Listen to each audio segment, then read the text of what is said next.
বাড়ি আছে আড়ি আদিল কিলা কটাইর বাড়ি। আজকে আমি আইছি সিলেটের কটাইর বাড়ি রেস্টুরেন্ট। আজকে আমি তুলিয়া ধরমু সিলেটের কটাই বাড়ির রেস্টুরেন্টের সৌন্দর্য। Hello everyone, welcome to another blog video. আজকের ভিডিওটা টাইটেল এবং থাম্বনেল দেখে বুঝি লাইছেন আজকে আমরা কই যাইমু। আজকে আমার লগে আছেন মাইদ ভাই। প্রথমে আমরা চলে আসছি কুলাউড়া রেলওয়ে স্টেশন। আমরা ট্রেনের জন্য অপেক্ষা করতেছিলাম। অবশেষে আমাদের পারাবত এক্সপ্রেসটি কুলাউড়া জংশনে এসে পৌঁছচ্ছে। তো আমরা এখন ট্রেনের মধ্যে উঠে যাব এবং ট্রেনের কিছু প্রাকৃতিক দৃশ্য এবং মনোরম পরিবেশ ভ্রমণ করে আমরা চলে যাব সিলেটের উদ্দেশ্যে।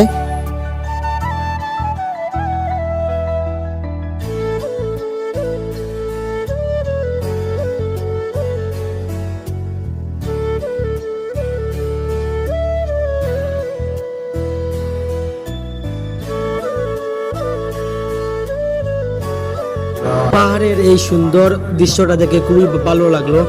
এক সাইড থেকে ট্রেন দেখা যাচ্ছে, অনেক ভালো লাগলো, খুবই সুন্দর, যা দেখলে মন ভরে যায়। এই দৃশ্যটা খুবই ভালো লাগার মতো।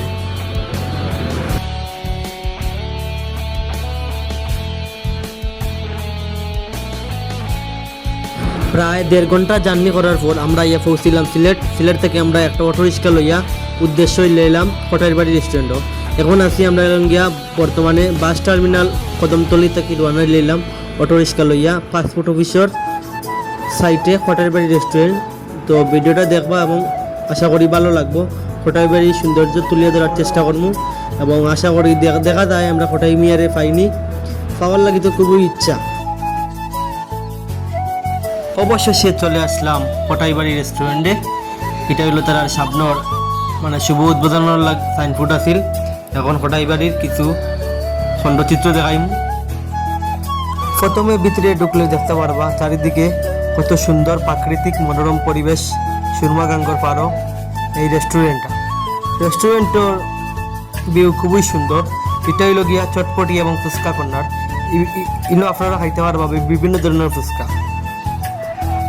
তারপরে আমরা খানির মেমোরিককে দিলাম chicken biryani order. Chicken biryani আমরা 2 জনে মিলিয়ে খাইলাম। চিকেন বিরিয়ানি টেস্ট আছিল, মোটামুটি টেস্ট, তেমন ভালো লাগছে না। তারপর আমরা খানি শেষ করিয়া মাইন ভাইয়ে খুব খানি দেরা তার মন ভরিয়ে খাইরা খানিতে দেখেও যার খুব স্বাদ হয়েছে টান লাগে। আমি তেমন খাইতাম পারছি না।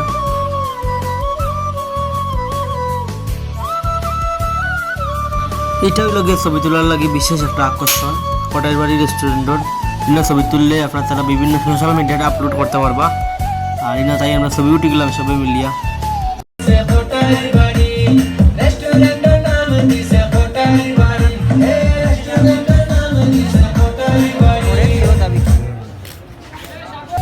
সব কিছু শেষে এখন আমরা বিদায় পেলাম। কটাই বাড়ি রেস্টুরেন্টটা আসলে অনেক সুন্দর, তবে একটা জিনিস মনের আশা পূরণ হইল না, কটাই বাড়িতে দেখতে পারলাম না। তো সবাই ভালো থাকবা, সুস্থ থাকবা, আল্লাহ হাফেজ। দেখা হবে অন্য কোনো ভিডিওতে। ধন্যবাদ।